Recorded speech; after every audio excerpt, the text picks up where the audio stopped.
Around the year 1520, long before modern cities, airplanes, or electric lights, a great wooden ship called the Silver Tide sailed across the endless Atlantic Ocean. The ship was large for its time, with 3 towering masts and white sails that stretched like giant wings against the sky. Its captain, Edward Harrington, was a calm and experienced sailor who had spent most of his life at sea. One autumn evening, as the sun disappeared beyond the horizon, the Silver Tide drifted through calm waters. The ocean was so still that it looked like a giant mirror reflecting thousands of stars above. The crew had finished their work for the day.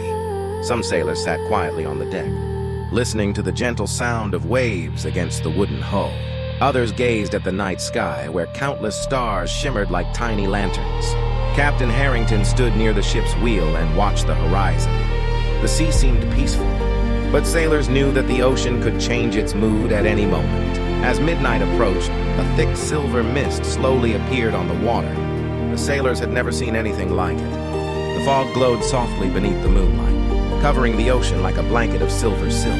The ship continued forward, moving silently through the mysterious mist. Suddenly, one young sailor pointed toward the distance. "Captain," he whispered, "look!" Far ahead, a strange light floated above the water. It was not another ship. It was not a lighthouse. The light moved slowly, dancing across the waves like a glowing star. The crew watched in silence. No one spoke. No one moved. The ocean itself seemed to hold its breath. Captain Harrington carefully guided the Silver Tide toward the light. As they approached, the sailors discovered something astonishing. The light came from hundreds of glowing fish swimming just beneath the surface. Their bodies shone blue and silver in the darkness. Whenever they moved, the water sparkled like liquid stars. The sailors had sailed for years, but none had ever witnessed such beauty. For hours, the glowing fish surrounded the ship. They swam beside the hull, leaving trails of light behind them. The ocean appeared transformed into a river of stars.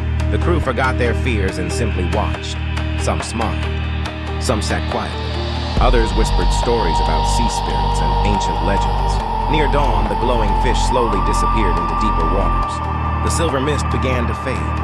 The first rays of sunlight appeared over the horizon. A golden glow spread across the ocean. The sailors stood together on the deck watching the sunrise. No storm had come. No danger had appeared. Only a beautiful mystery that they would remember for the rest of their lives. Captain Harrington smiled as warm sunlight touched the sails. "Many people search for treasure," he said softly, "but the sea gives its greatest treasures freely." The crew nodded in agreement. Years later, whenever sailors gathered in distant ports, stories next part.